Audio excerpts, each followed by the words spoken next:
right, welcome to class, everybody. Any questions before we get going?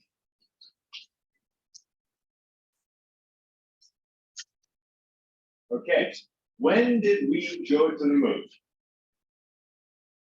The year, what year? Before I was born. Yes, a decade. 1969. Barely in that decade. And the important thing was at the beginning of the decade, Kennedy got up there and said, we're going to try to do this. We're going to do this, that, and the other, not because they're easy, but because they are hard.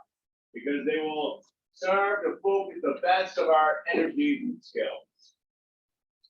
And they did. We did it before the end of the decade, which is incredible. It's amazing because nobody in their right mind could have predicted that we could have done that. It was literally harder than anything we've done in history. I mean, I'm just amazed at what they did. We went 6 times. It wasn't just a one-time thing. We went back 5 more times after that. In all of human history, if you look at like what's important, that's like the #1 thing that we did as humans, I think, that will be remembered millions of years from now, if we're remembered at all. But that time that we got from the place we were born to some other rock in space. Now, if you're managing this program, how do you know it's going well? Let's pretend you work for NASA and it's like 1966 or something. How do you know you're going in the right direction? Guesses here. Come on, just let the ideas flow. To get closer to your objectives. Yes. So get closer to your objective. So your objective is the moon. So let's say we all say, let's get closer to our objective. We're all going to climb trees. You get there, we get to the top of the tree. We're closer to our objective. Did it really help though? How about if we went to the top of the tallest building? Would that help? Mountain?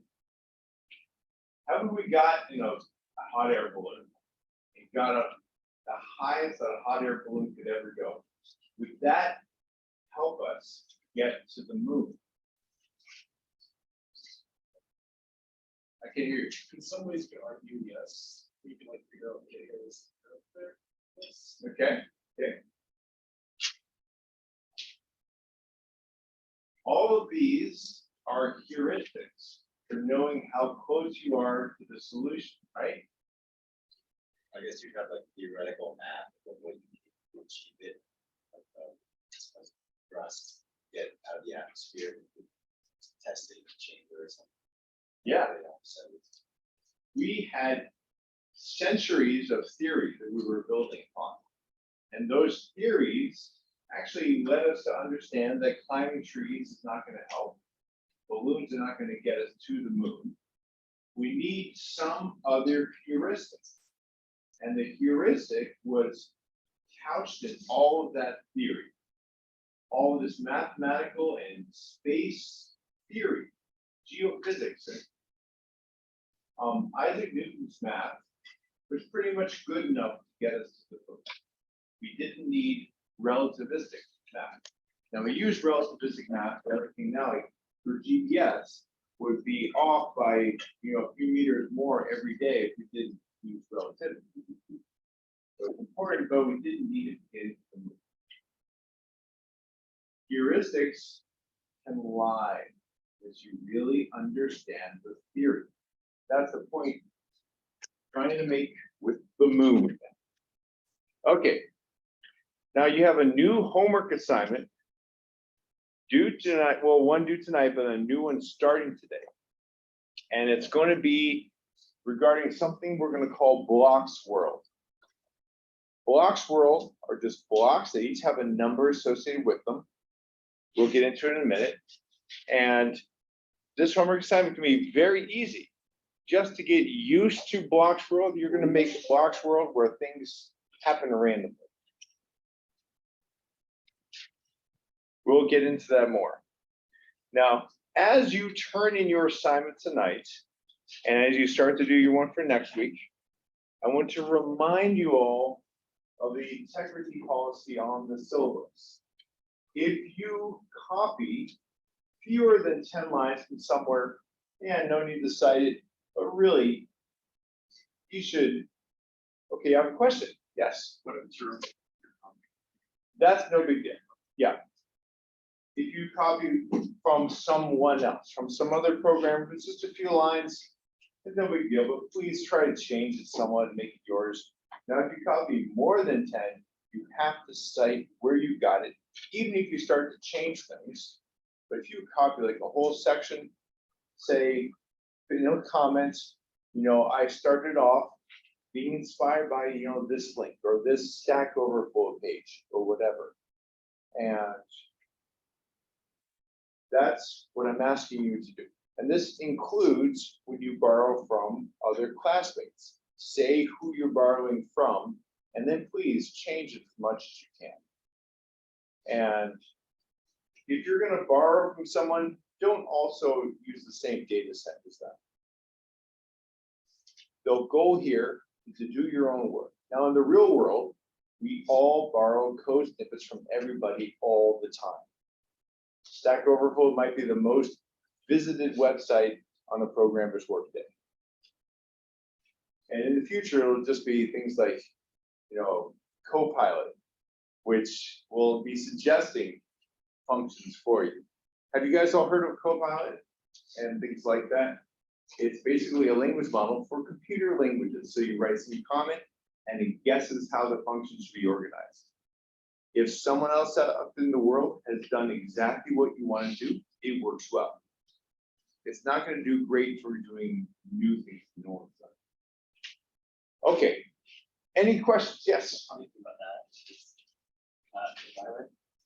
I think it auto suggested comments as well. And it suggested like saying by so and so, it copied someone's name. That's interesting. So every time you put a comment, like auto suggests by this person. Whoever wrote the most code, Yeah. similar to that, they're going to get the name in places they didn't write. That is very interesting. Yes, it is. Okay. Who knows what this game is? This is one of the Palmer's wonderful slides.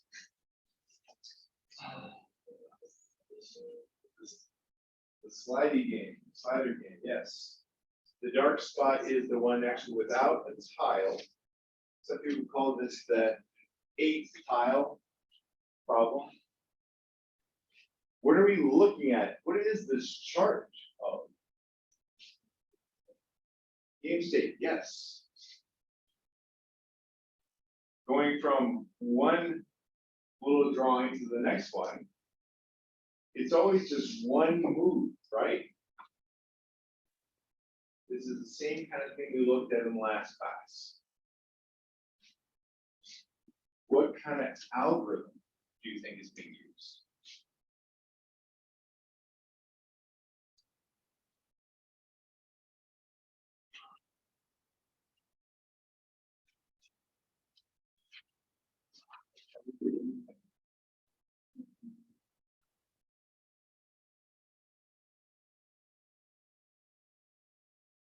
How do you find left first?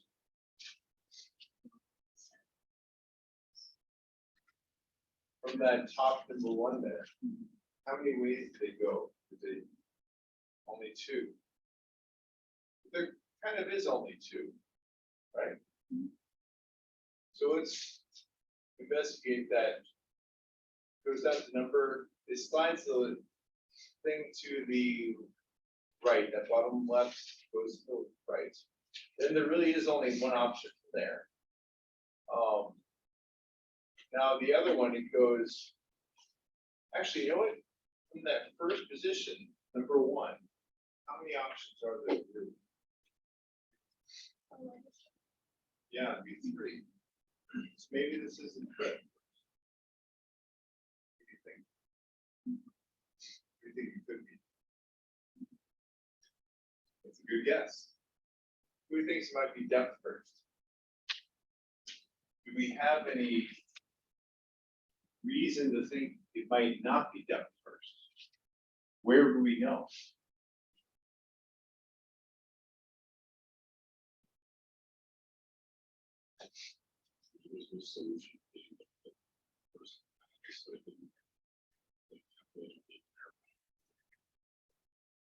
Let's find out. So we go, you slide the 7, then you slide the 1 down, then slide the 2 down, then slide the 8 left, then slide the 3 left. Then it did not continue. It didn't go with 4, which would have been next. So it looks like it may not be depth first. Maybe it's depth first up to a point.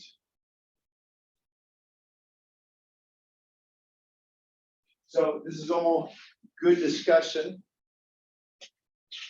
In the textbook that this was taken from, this is marked as depth first, but it doesn't seem to go as deep as it could on that first one. So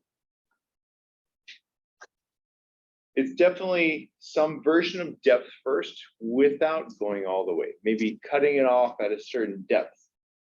And that's one valid way to implement depth first if you want to. The breadth first version would look like this.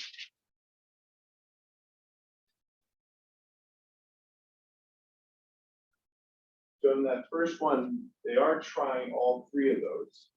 Then when you're in a corner, there's only 2 choices. And of course, right here, one of them's already taken. So 2, it never backtracks.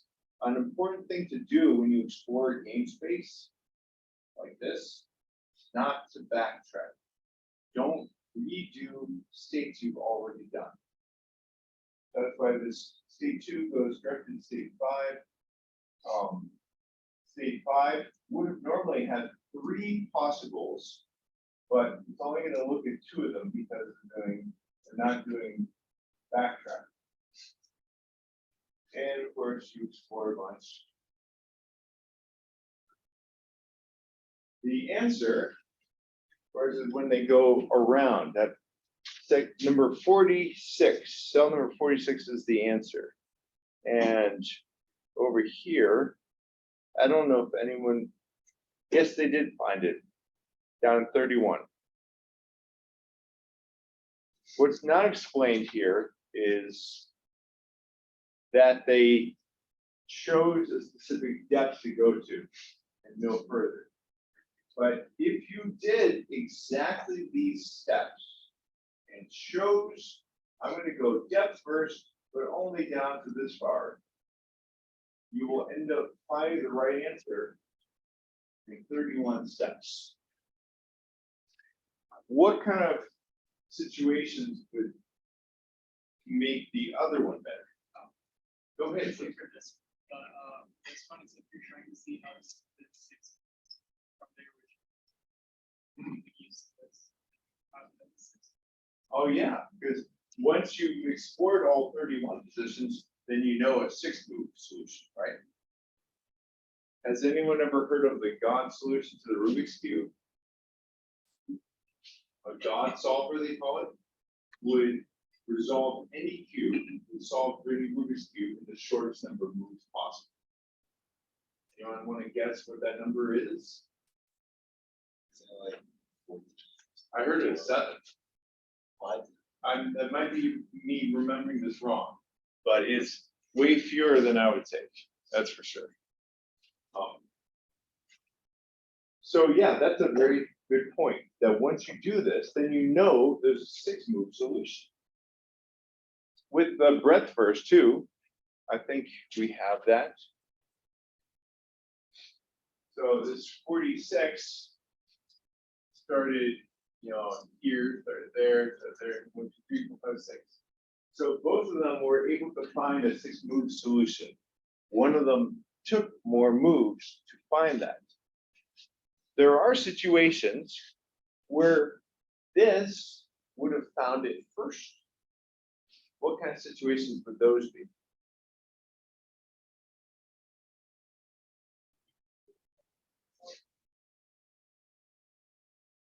Say it again. It's all right. Feel free to blurt stuff out. In what situation would breadth first have found the answer in fewer tries? There's fewer moves. And there's fewer moves needed, do you think? That's possible. That's a good way to look at it, because if there's fewer moves needed, maybe you would find the answer in maybe the 3rd level down or the 4th level down. A lot of it, you go ahead. When there are multiple ways to solve it, yeah. In fact, I think there's probably multiple ways to solve this. But the first one they found was after 46 tries.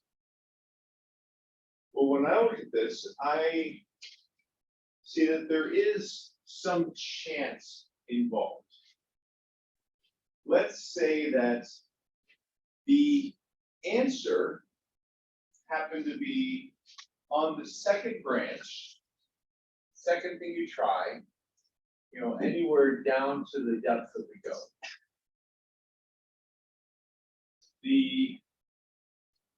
Or maybe up in here. If it's up in here, it's the 2nd branch. While depth first is still down here trying all these, breadth first might have found it in there. Some of it is just how it's configured at the beginning. Have you guys seen those animations where they compare sorting algorithms? They're a lot of fun to watch online. And a lot of it has to do with what are you giving it? Are you giving, a purely uniformly distributed random set of numbers? Or have you given it something that's exactly in order the wrong way? Or are you giving it something that's, has a little bit of order to it here and there? Depending on what it gets at the beginning, certain algorithms work way better than others. Sometimes you just don't know. All right.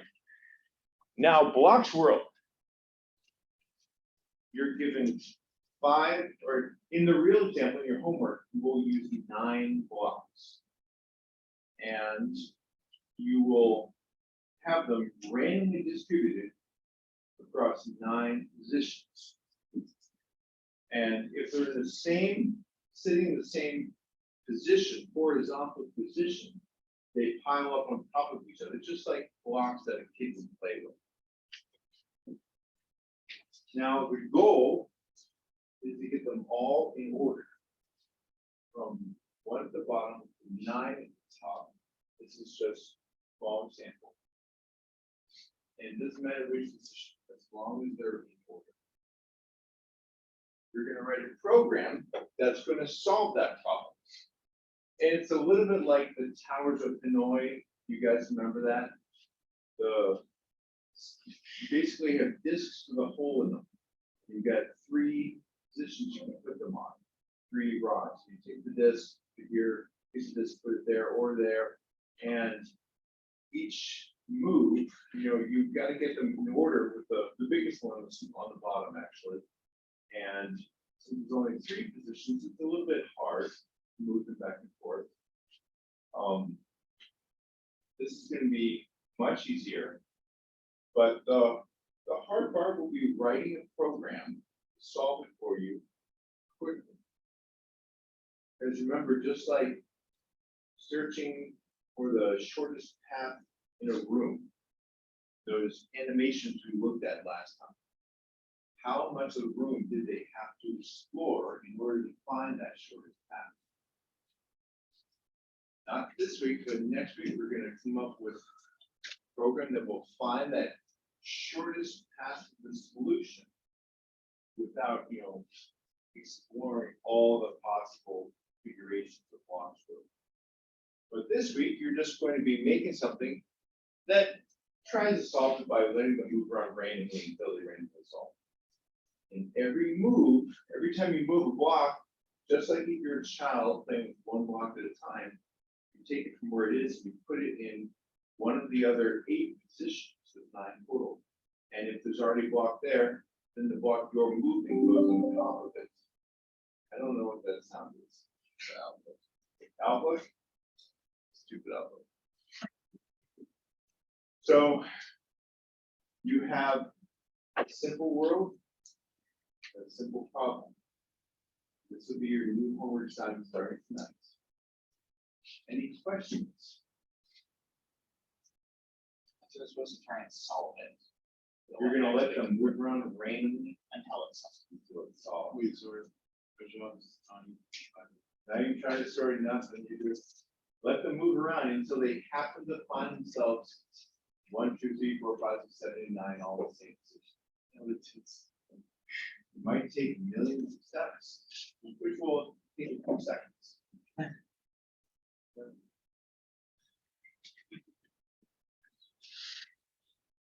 Assuming you represent it.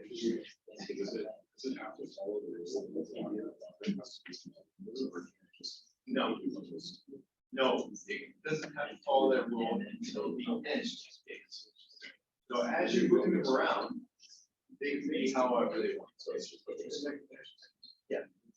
Bobo short, you said? Yeah. Or you can completely random just a little bit.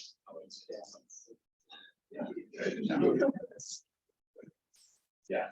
But remember, oftentimes the blocks won't even be on the same horizontal spot, in the same position. So it's not even wrong, right? So if you were to judge, remember when we were going to the moon, climbing a tree was not a good measure of how close we are to our goal. How do you measure how close you are to the goal of blocks?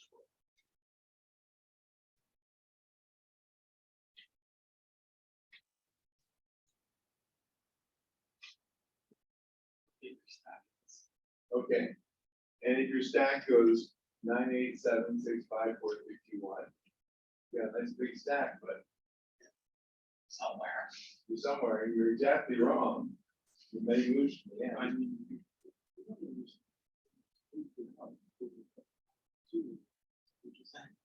Oh yeah, maybe it's not the made moves from the end.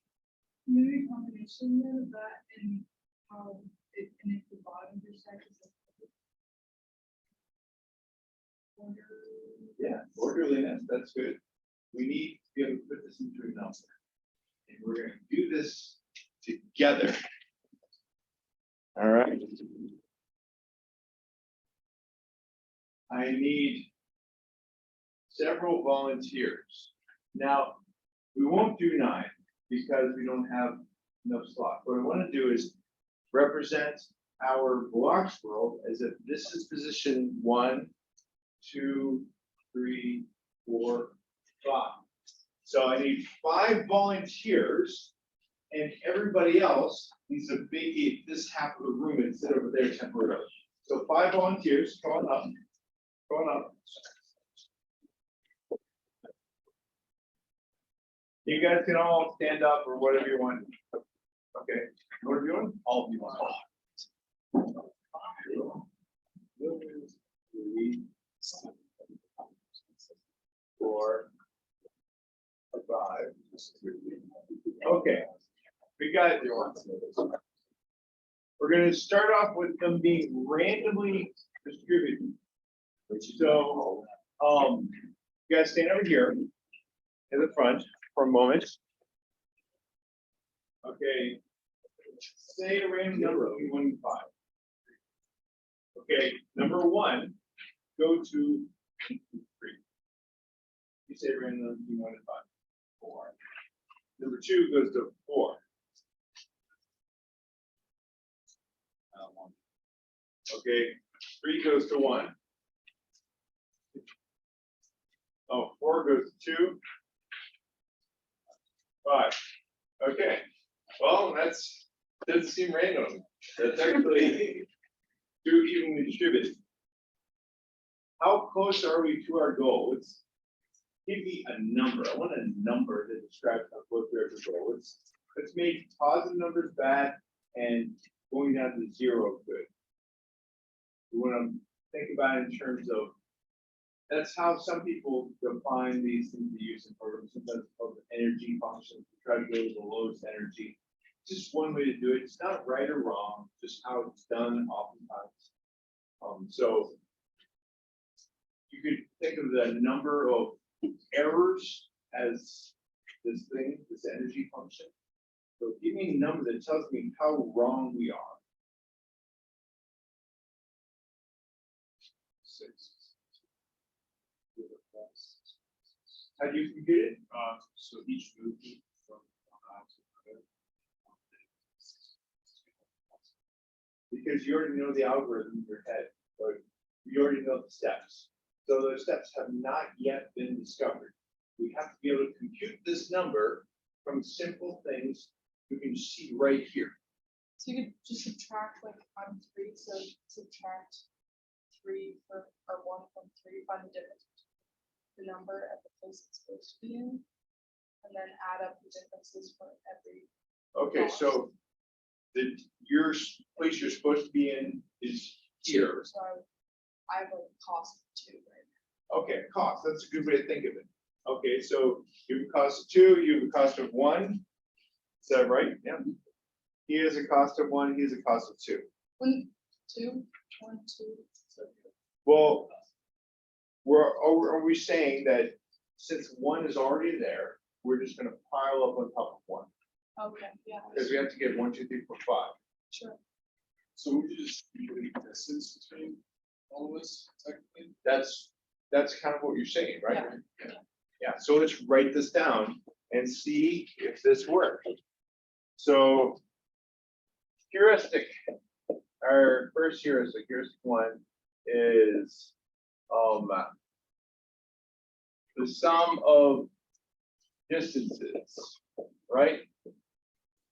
And right now we're starting out, our initial state, we're starting out with 1 equals 6.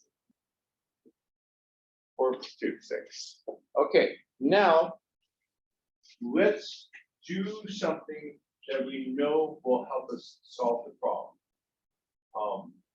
If 2 were to come here, what is our heuristic now? 5. All right.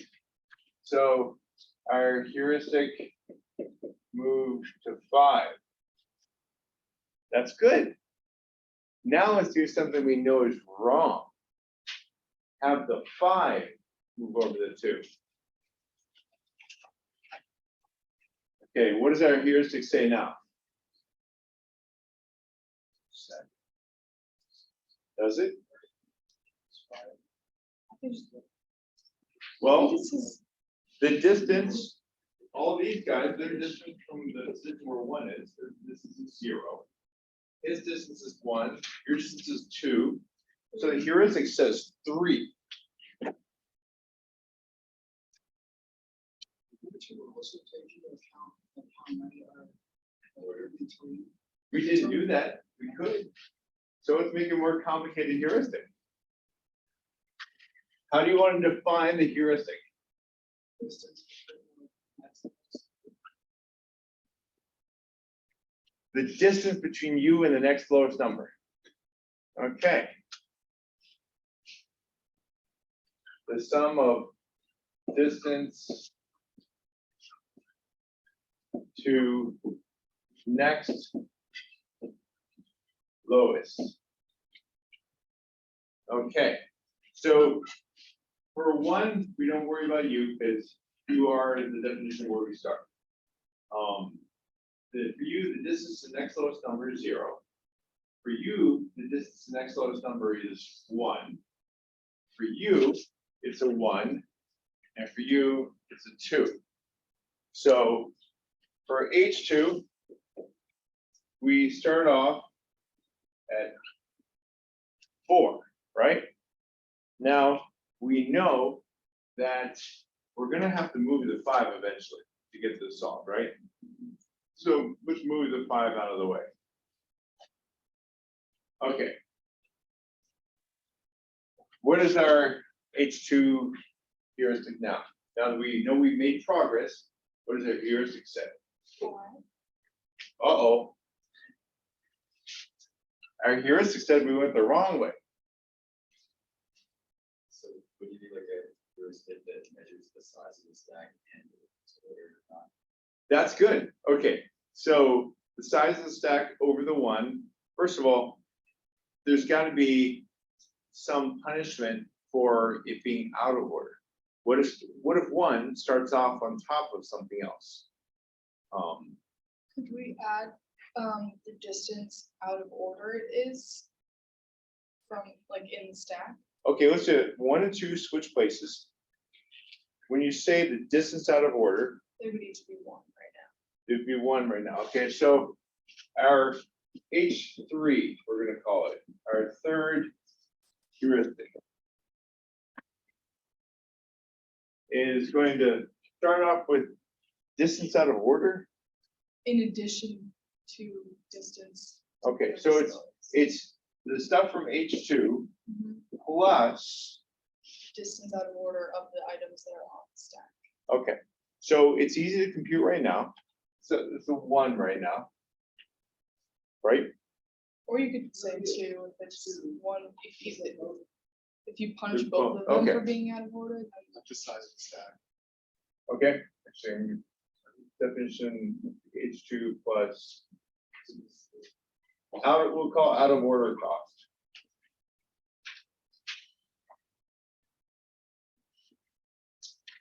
Okay.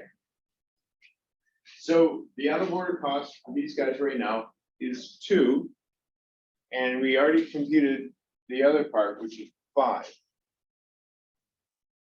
We're bringing in H2. So our H3 starts off at 7.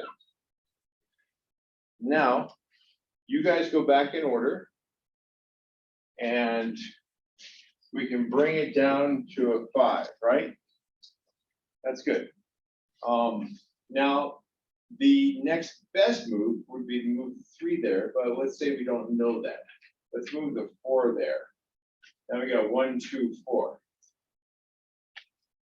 This is obviously a step we will have to undo.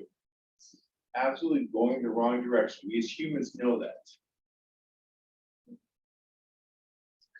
What's the value of H3 right now?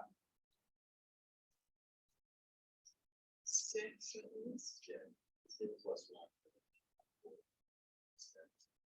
Well, Because now he's got a distance of 0 to he's not But he's really, got- This is, so the next lowest is 2, so.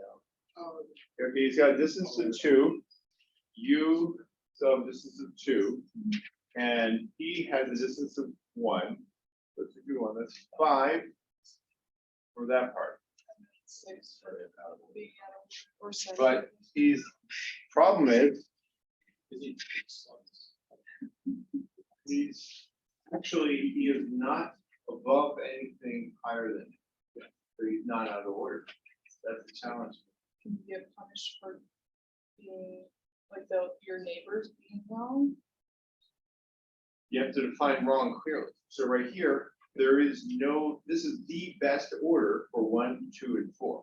But if we know that it's going to increment by 1, then we know that Yes, neighbors have 3 and 5. And if okay. he has a neighbor that's not 3 or 5 in the right order, then All right, this is good. So maybe we punish you if your neighbors aren't what we expect. Your neighbors above and below have to be the number above and below, right?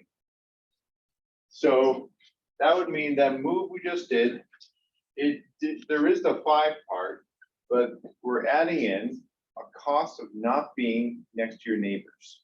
Now, you have a cost of 2. So you're not next to the 1 or the 2 or the 4. You have a cost of 2. You cost of 1, that makes 3. You have a cost of 2 more, makes it 5. You cost of 1, makes it 6 more. So that's, this is basically a new one So we have our new H4, and your cost under H4 starts off at 11, I guess. So we see how this gets complicated, doesn't it? All right. Now let's compute our cost if we're almost solved but not quite. How about we get 1, 2, 3, 5 with 4 in a different slot. Or when you go far away down. 1, 2, 3, 5. Okay, we got 2 parts to our cost function. The first part has to do with distance. What's that number? 3, 2. 1. That's right. She has a distance. No, she's fine. He's on. You have an error and he has an error. Right. So it's 4, right? Wasn't the other 2? It's like 2 on each side. Not yet. That's the second part. The first part is just your distance to the position of the one next lowest. So 4 plus the other one is the 2 partners, you know, the one above and below, if there is one above or below. So for you, it's 2. You're not next to either of them. Right. You're not next to one of them, right? You're not next to one of them. So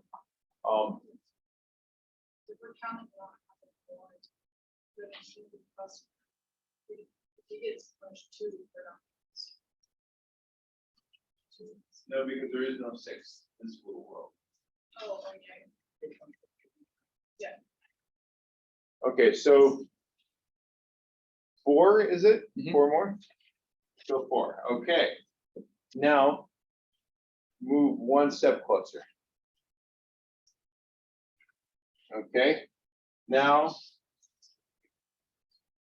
actually, it's gonna be less, because he's closer too. So it's 2 plus 4, because the second part is still the same, right? Okay, now move next to the 5. You'll be out of order, but now this first part is how much? 0. How much for the second part? Still 4. Okay. Now, this is the kind of point where you went from 6 to 4. Okay, if you keep going, go to the next one. Go to the next one.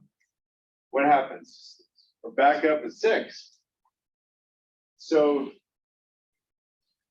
if you're a stupid computer that doesn't know what to do next, you just keep repeating it, right? Bring it back here. Oh, it score gets better when I come here. But you know, there's no way to solve it that way. So sometimes we talk about you have to get disrupted. You have to heat things up. They actually do use a temperature in some kinds of machine learning. Things called simulated annealing. Another similar thing where you kind of heat things up with the molecules that move around, and maybe with a little bit of randomness, they'll jiggle into the right position. But we're not going to do that here, but you need to think about stuff like this as you solve Block's world efficiently. So if we add, yep, I can just like see that same steps. Rather than different. yes. In the same way that with the 8 slider tile blocks, you don't repeat steps. So except if we repeat it, just don't repeat it.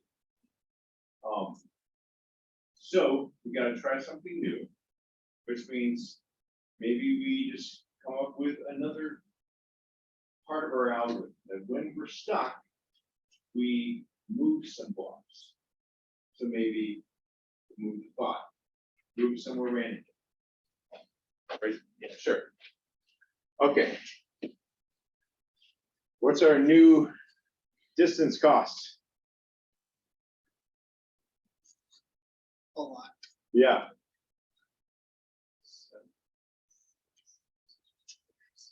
6, okay. And the out of order cost?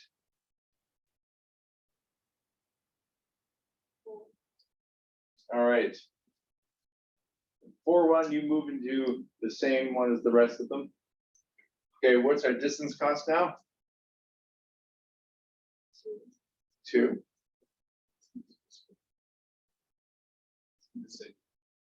All right, now you move 1 block closer. 1 plus 4, Oh, I think 3, the last two. Or 2. 2, okay.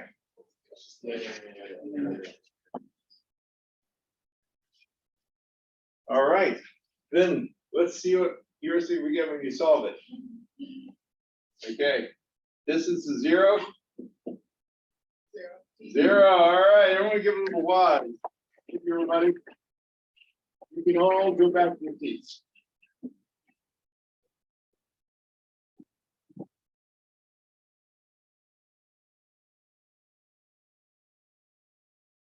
Thank you for your participation.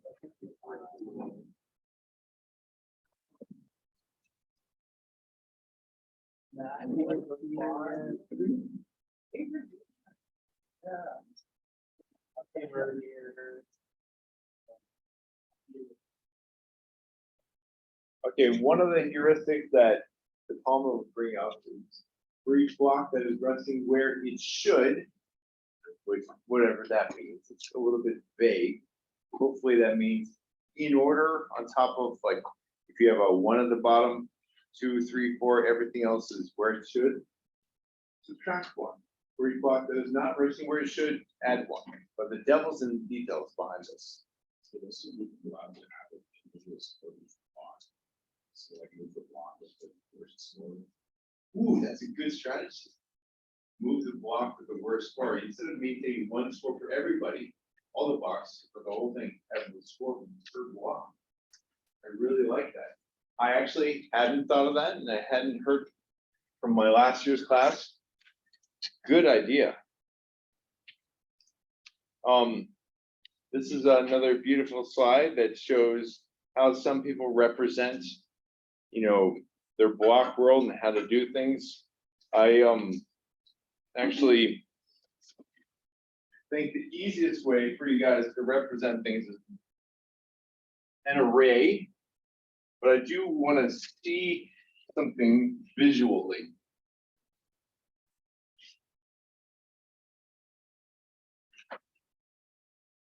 So part of the homework is just going to be creating the architecture behind this blocks world. Is a block an object? Is a block something else? You decide. The simplest way to represent the actual block is just an array. So if in your first position, if there's nothing, then, you know, put a none. Next position, if you have the 6 and the 7 block, you know, putting a list of 6, 7, or you can, this one can actually be, you know, an empty list. You can do that too. So think of it as a list of lists, right? The next position, let's say you have, in order, remember the order is important. Yes? Yes, that's even better. And it can just be a 9 by 9. And this mathematically is the same as a 2D array. So this is one way to do it. 8, 2, 4, whatever, yada, yada, yada. Another way to do it is a 2D array, which would be, in a sense, represented the same way, but you can think about it as a matrix, right? And it has to be 9 by 9. And if you have, you know, the first slot maybe has the 1, and here you maybe the 5 and the 7 on top of it, and zeros everywhere that you don't have anything.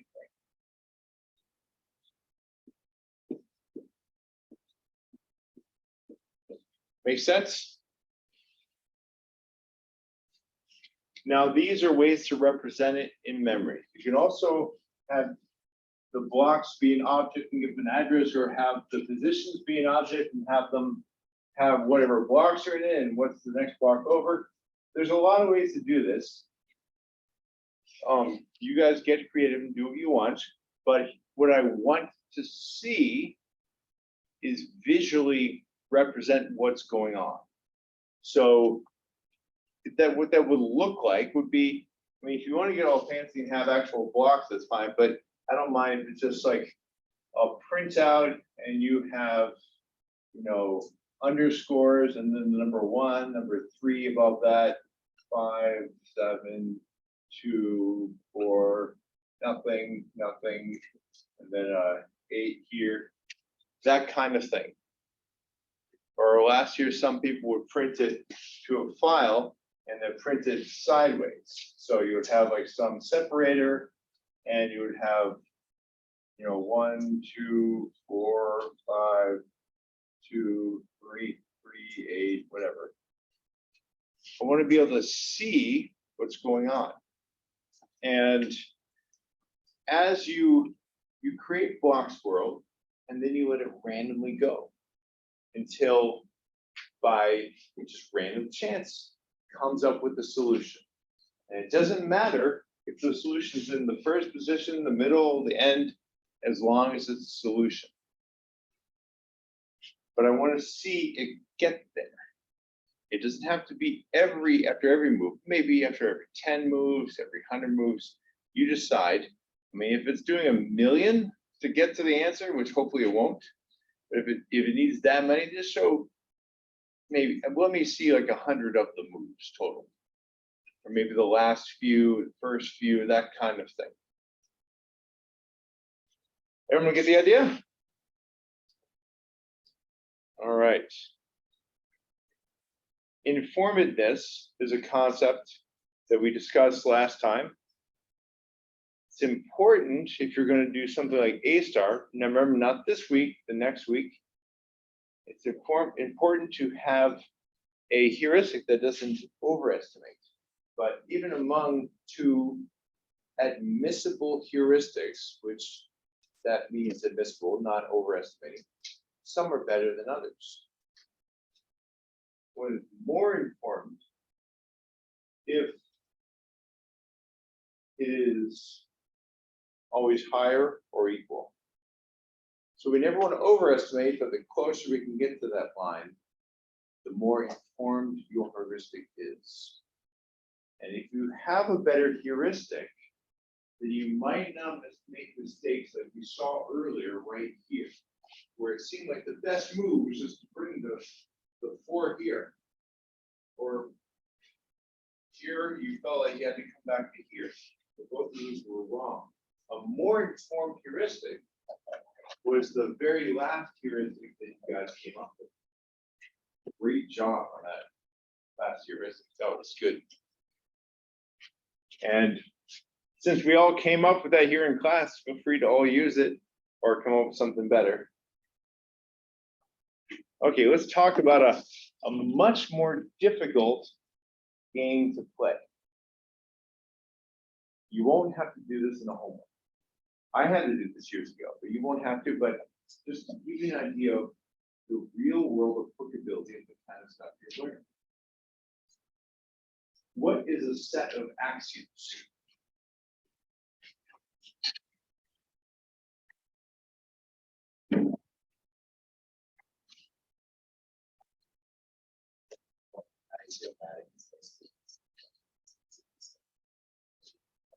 Yeah, the things you start off with that you can call them self-evident, or you can call them, these are the things that I'm going to leap of faith and just start with. When they restarted math in the late 1800s, early 1900s, they came up with the axioms. And there's disagreement in some groups on what those axioms should be.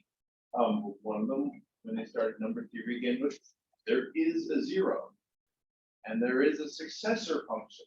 So we take 0, we can get a 1. Take a 1, we can get a 2. And we get all the natural numbers that way. Then this composition function. And I think just with those 3, I think it was composition, just with those 3, they were able to remake all the math you know and love. But then eventually someone came up, this guy named Ackerman came up with a function that cannot be created from those, so we had to create a fourth one. And then there's other people that say we need to decide on something called the axiom of choice. That hidden in some of the statements we were making in math, there is the assumption you could choose a x, whether it's a natural number or a good number, you could choose an x from this set. Maybe that's not true. Maybe that's just an assumption. Depending on how you define these little things, you get different maths. Now, in Britain, where I used to live as a kid, maths is just what we say. You don't say math, singular, you say maths. But I meant it in the plural sense, kinds of math. So we start with a small set of axioms. Now, if we're going to do logic, we represent them oftentimes as, letters, like proposition P. Now, in logic, we exclude the middle in a sense, I think they call it. If P is true, then what do you know? What else do you know about the world? There's one thing you know. Not P is not true. P and not P cannot both be true at the same time. So let's say that P is one of our axioms, and so is A, B, and we start to get a set of axioms. We need a set of rules to make inferences on those. Let's talk about some real world examples. Let's say that after it rains, the grass is wet. Wake up one morning, look around, the grass is wet. What can you infer about the world? Speak up. It could have been sprinklers. So when some people assume that it rained, what are they doing? What mistake did they make? Yeah, they're assuming that the implications work both ways. So rain does imply wet grass. But wet grass does not imply rain. Because you also have other situations like sprinklers will imply the same thing. So we need sound inference, not sound like speaking, but like a sound argument. So one of the first things they came up with for sound inference was modus ponens. It goes all the way back to Aristotle and Plato and all of that. So let's say we have one axiom, A implies B. Rain implies wet grass. We're in a situation where we have rain and C, something else. Let's say we have, a pet dog in the yard. What can we infer about the world if we have rain and a dog? Yeah.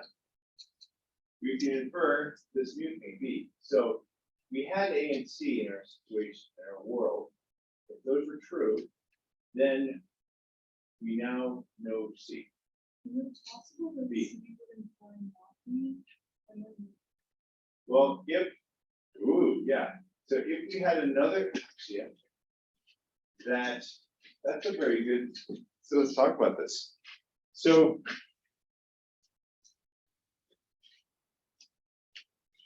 if our axioms are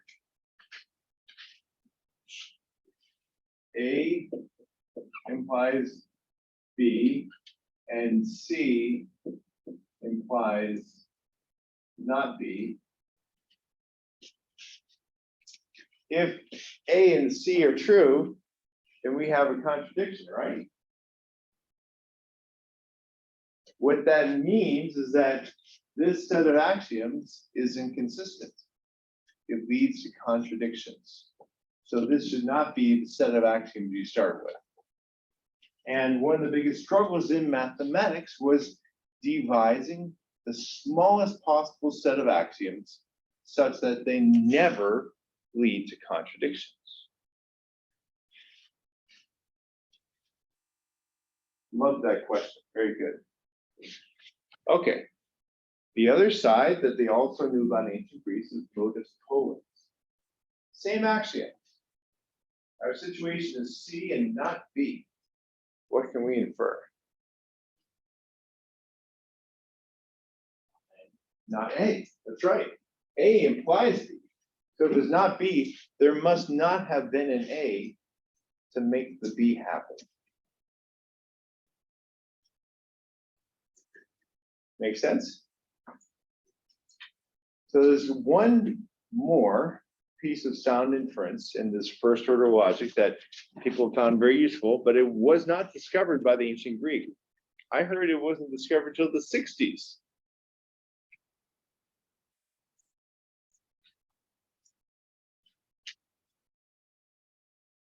What in the world is this equation? It's kind of weird and hard to read, right? Well, this means not.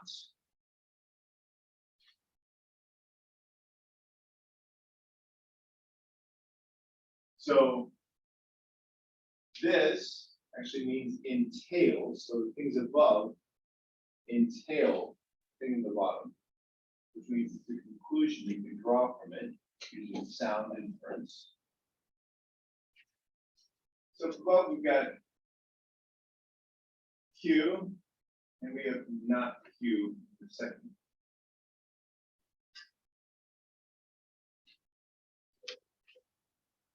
Any thoughts? Isn't it just saying that the Q's cancel because they have Q and not Q? And Yes, the Q's cancel. Now let's think about the deep reason why the Q's cancel.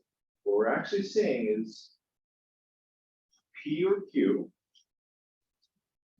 is one possible state, or not Q or R, if we assume those to be, in a sense, axioms, that implies P or R. P or R, one of those has to be true. So if you have the world of states that we call, Q, and then outside is everything, this is not Q. What have we left out? What part of the space have we left out? Nothing, right? So if we cover all the space of Q, all the space where Q is not true, that's all of reality from the perspective of Q. So if above here we have either P or Q is true, and then kind of over here, either not Q or R is true, then we do resolution, they call it. We collapse those into either P or R. And it's just because one of the statements covers the space of Q, the other one covers the space of not Q. And since that covers an entire reality from the perspective of that one thing, Q, we resolve them. We take two statements and we make them into one more. So now we have three truths that we know about the world. So we've got three ways to do sound inference. Modus ponens, A implies B. So if I see A, I know I'm gonna get B. Another one is modus tollens. A implies B. So if there's not B, then there wasn't A. Then resolution. If I have, P or Q and not Q or R, then P or R is now something I can say about the world. Now this is it's kind of meta and high level. So this may need to sink in, maybe it doesn't need to sink in because you won't have to do this for homework, right? But if you're interested, this is a very interesting realm. So what would exploring the game state be like in this game?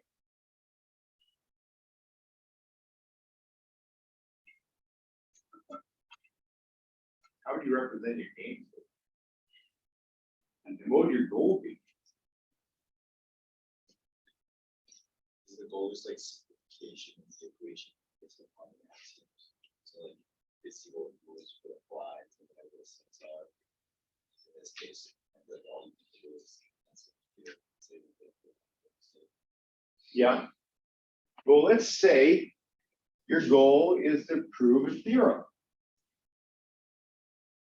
That's what people use this stuff for. So let's say you can write your theorem as, some combination of statements that you had before. You can write it as, G and F implies Z. And up here in your axioms, maybe you just, have these letters combined in other ways with other things. If you can do modus ponens and modus tollens and resolution and get to this exact statement, you have proved your theorem. Now, maybe you can do it in 6 steps, like the A block. Maybe it's going to be thousands of steps or millions. People have proved theorems using this exact methodology. Resolution is the most powerful of the tools. As a heuristic, what might you use if you're trying to get to here?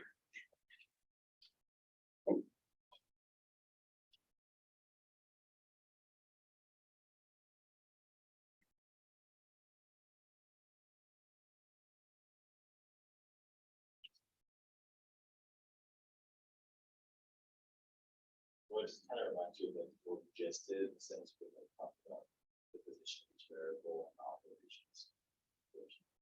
Yeah. Yeah, you could. And that's probably what I would do. Come up with something that's looking for the right things to the left and the right of each element. How many elements are in there? How many elements that shouldn't be in there are in there? Things like that. Now, resolution is not usually done with just a P and a Q and an R. It's usually done with maybe hundreds of things like this. So let's say you have B 1 to M and C 1 to N, and you have an X and a not X, not a chi and not. All you got to do is cancel it out. That's what it looks like with more involved. All right. For our last thing today, we'll talk about pick breeder. P-I-C-B-R-E-D-E-R. I don't think it's online anymore, but it used to. Basically, you start off with a randomly generated image based on sines and cosines and some random numbers, but everything's very simple. And people would choose one of the pictures that thought looked interesting, the starting image, and then it would present them that same image with a slight mutation in one dimension, for one, and the one above it, below it, and to the left, to the right, diagonals, they were all mutated in a slightly different way. And then you would just explore the space of these mutations. and colors would creep in, and new shapes creep in. Until they eventually would be judged by the humans using this website as truly interesting. All right, just shout some things out. What do you see? What does the top left one look like?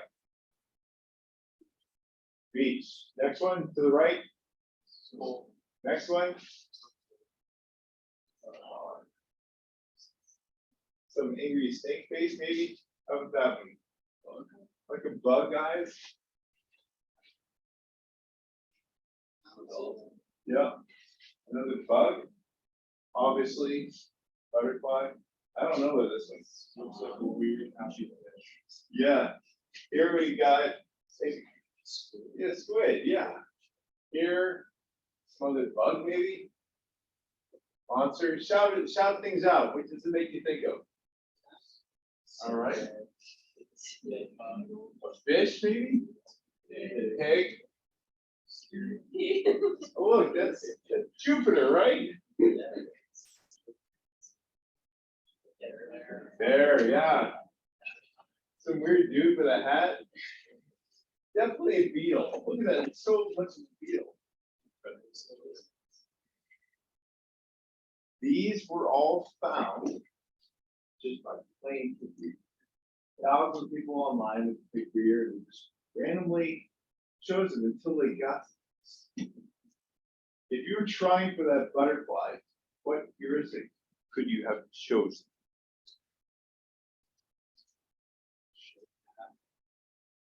Pattern, maybe how far off your current image is from that pattern. So just to give you a little idea of the progression, here's the progression that they had to get to the skull.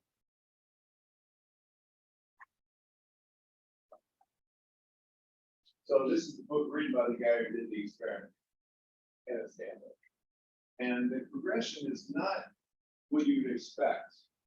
It's hard to think of a heuristic that would tell you you're on the right path.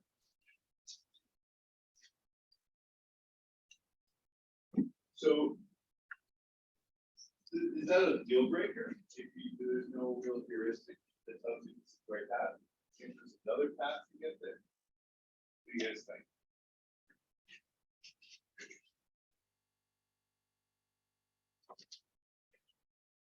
You think the humans had the best path to get there? Oh yeah. That it's not real direct, is it? It's not getting more and more like a skull with each step. So is it still there? Yeah. Big green is still there. All right. Woo. So one thing they discovered is that when they tried to use neural networks to get to, for instance, the butterfly, it didn't get there. It won't get there. You had to go through places that were seemingly off the right path. You had to go off in weird directions. You can't climb a tree high enough that you'll get to the moon. To get to the moon, you have to have a whole bunch of people for thousands of years that light got on that.